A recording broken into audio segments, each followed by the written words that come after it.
Hello दोस्तों, good morning. आज हम लोग फिर से आ चुके हैं संगीत की थ्योरी के बारे में चर्चा करने के लिए। हम लोगों ने पहले 80 प्रश्न देख चुका है। इससे पहले ऑब्जेक्टिव 80 प्रश्न, जो कि पिछले जो 10 सब्जेक्टिव वीडियो बनाए थे उन्हीं से निकाला हुआ वो 80 प्रश्न था। अब हम लोग फिर यहाँ से 10 सब्जेक्टिव थ्योरी पढ़ेंगे और फिर उसके बाद प्रश्नों की श्रृंखला पर चलेंगे। तो यहाँ पर आप लोग देख रहे होंगे बोर्ड पर लिखा हुआ है राग की 3 जातियों के बारे में। राग की 3 जातियों के बारे में। तो अब हमारा यहाँ जाएगा प्रतियोगिता परीक्षाएं हेतु महत्वपूर्ण विषय वस्तु। महत्वपूर्ण विषय वस्तु,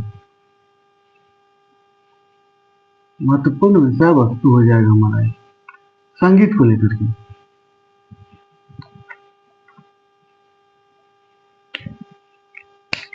तो यहाँ है, आप लोग देख रहे होंगे राग की 3 जातियां। अब हम लोग यहाँ जो चर्चा करेंगे राग की जातियों के बारे में चर्चा करेंगे। इससे पहले हमने स्वर के राग के नियम और लक्षण के बारे में देखा था। 10 लक्षण थे और आधुनिक समय में क्या नियम है राग के उनके बारे में जाना था।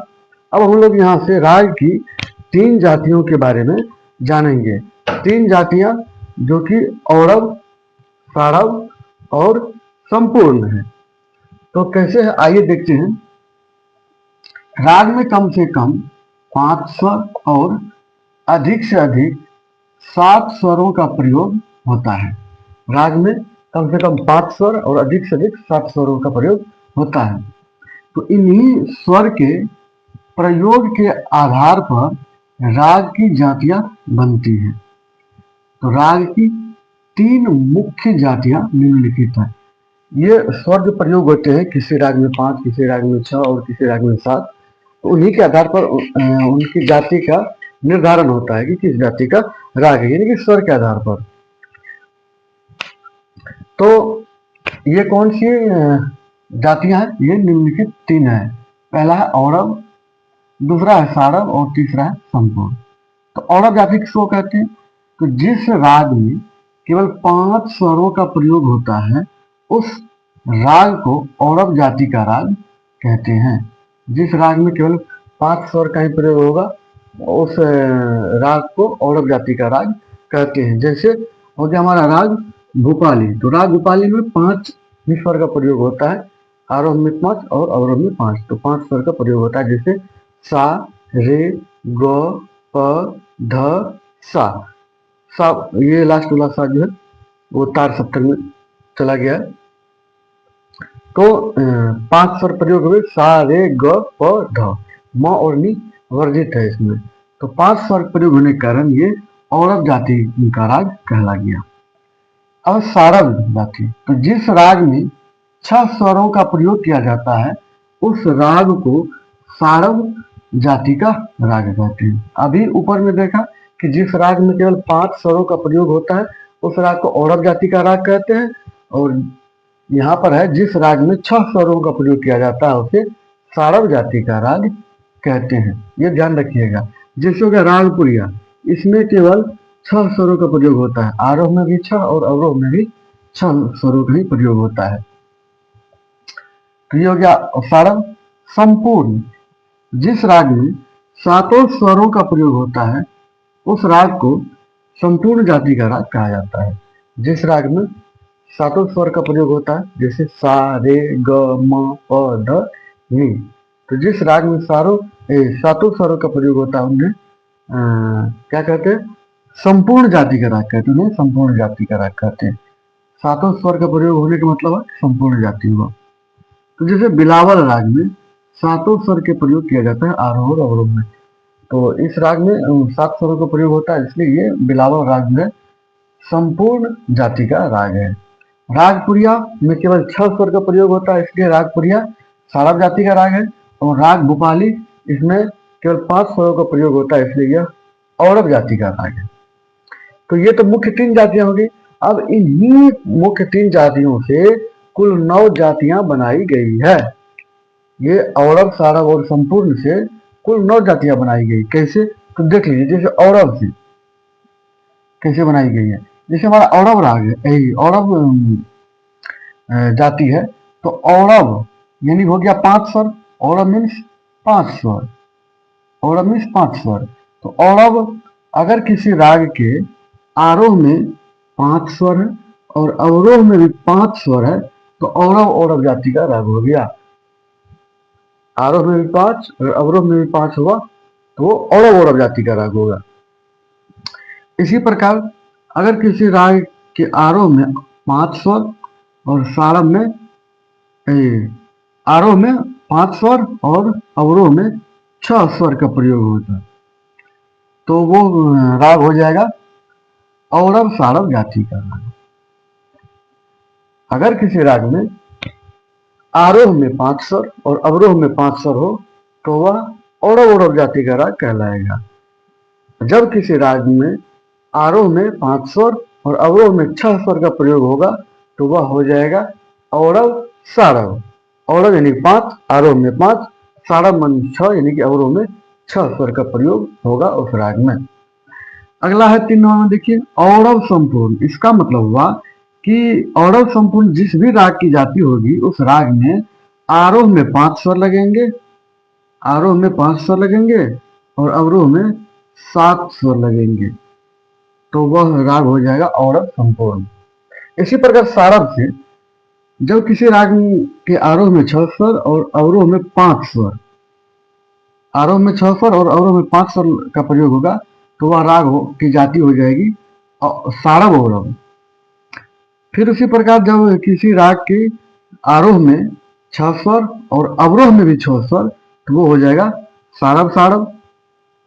फिर इसी प्रकार जिस भी राग के आरोह में 6 स्वर और अवरोह में 7 स्वर तो ये हो जाएगा सारभ संपूर्ण जाति का। फिर आप संपूर्ण जाति से क्या क्या बनता है। संपूर्ण जाति यानी कि जिस भी राग का आरोह में 7 स्वर प्रयोग हो और अवरोह में 5 ही स्वर प्रयोग हो वो हो जाएगा संपूर्ण औरव। और जिस राग में आरोह में 7 स्वर और अवरोह में केवल 6 स्वर वो हो जाएगा संपूर्ण सारभ। और जिस राग के आरोह में 7 स्वर और अवरोह में भी 7 स्वर तो वो हो जाएगा संपूर्ण संपूर्ण राग, संपूर्ण संपूर्ण जाति की राग। आइए हम लोग यहाँ फिर से समझ लेते हैं।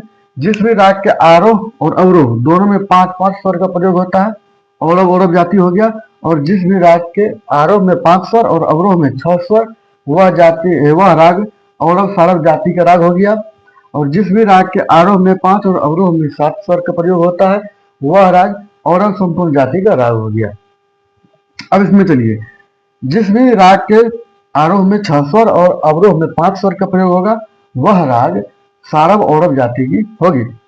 जिस भी राग में आरोह में 6 और अवरोह में भी 6 स्वर का प्रयोग होगा वह राग हो जाएगा सारभ सारभ जाति का। अगला सारभ संपूर्ण।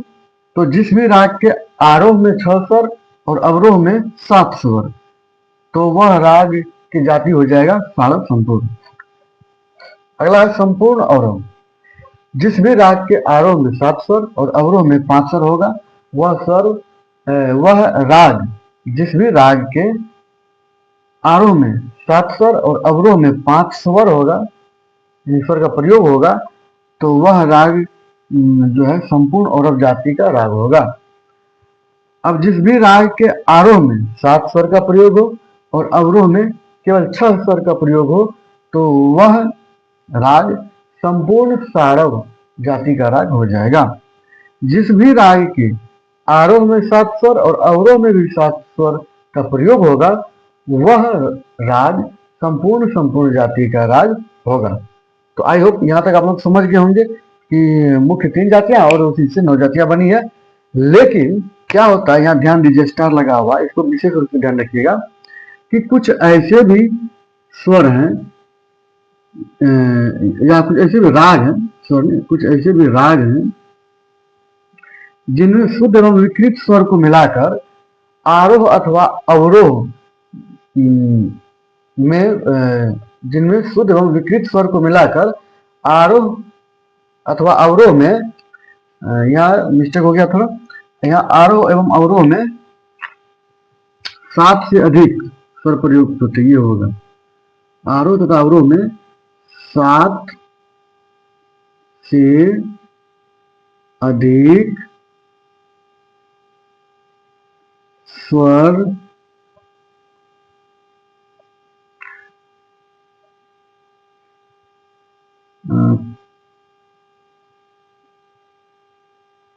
आरोह तथा अवरोह में 7 से अधिक स्वर होगा या होते हैं ऐसे राग को उपर्युक्त 3 जातियों में नहीं रखा जा सकता। यानी कि कुछ ऐसे राग हैं जिनके जिनमें कुछ स्वर शुद्ध भी लगते हैं और कुछ विकृत भी लगते हैं। तो अगर दोनों राग दोनों स्वर को मिला दिया जाए तो आरोह या अवरोह दोनों में से किसी में या दोनों में जो है 7 से अधिक स्वर का प्रयोग हो जाता है। तो जब ये किसी भी राग में 7 से अधिक स्वर का प्रयोग हो गया या तो आरोह में या अवरोह में, तो उसको इन जो ऊपर 3 जातियां हैं अवरोह सारभ संपूर्ण, इनमें नहीं रखेंगे। इनमें से किसी भी जाति का राग नहीं होगा। तो किस जाति का राग होगा? तो ये या तो मिश्र जाति का राग कहलाएगा या संकीर्ण जाति का राग। ये मिश्र अथवा संकीर्ण जाति का राग कहलाता है। जैसे राग पीलू हो गया, बसंत बहार हो गया। राग पीलू और राग बसंत बहार, ये ऐसे राग हैं इनमें शुद्ध और विकृत स्वर मिलाकर 7 से अधिक स्वरों का प्रयोग किया जाता है। इसलिए ये राग जो है संकीर्ण जाति की राग हैं। तो इसको ध्यान दीजिएगा, संकीर्ण जाति का राग में 7 से अधिक स्वर का प्रयोग हो जाएगा, लेकिन आरोह और अवरोह में शुद्ध और विकृत स्वर को मिला करके। वैसे तो 7 ही स्वर है ना कुल, लेकिन विकृत स्वर को मिला दिया जाए तो टोटल 12 हो जाता है। 7 शुद्ध स्वर हैं और 5 विकृत हैं। रे, ग, ध, नी कोमल स्वर और म एक तीव्र। तो कोमल और तीव्र मिला के 5 विकृत स्वर हो गया और 7 शुद्ध स्वर है, तो टोटल 12 स्वर हो गया ना। इसी प्रकार जैसे राग पीलू और बसंत बहार में आरोह या अवरोह में क्या होता है कि 7 से अधिक स्वर प्रयोग हो जाता है। यानी कि जैसे रे शुद्ध लगा तो रे कोमल भी लग जाता है, किसी राग में म शुद्ध लगता है तो म तीव्र भी लग जाता है। तो इसीलिए ऐसा होता है कि संकीर्ण जाति का राग हो जाता है। इधर तो जान गए होंगे औरत सारभ संपूर्ण उसी से मिलता है। और आप लोग को जब राग के बारे में पढ़ाएंगे तो राग के बारे में जो पढ़ाएंगे तो इसमें और डिटेल से चर्चा करेंगे, जाति कैसे किसका है, कैसे बनता है। ठीक है, तो चलिए, आई होप यहाँ तक आप लोग समझ गए होंगे। आशा करता हूँ कि आप लोग बिल्कुल भी क्लियर कर लेंगे इसको। और साथ ही साथ चैनल को सब्सक्राइब कीजिए, दोस्तों के साथ शेयर कीजिए, लाइक कीजिए वीडियो को और वीडियो पर कमेंट कीजिए आपको कैसा लगा। उस हिसाब से हम आगे मोटिवेट होते रहेंगे और आपके लिए अपना काम करते रहेंगे। तो चलिए, आपका दिन शुभ हो और आप हमेशा स्वस्थ रहे, दीर्घायु रहे, ऐसी हमारी कामना है। तो मिलते हैं आगे नेक्स्ट वीडियो में, तब तक के लिए दीजिए हमें इजाज़त।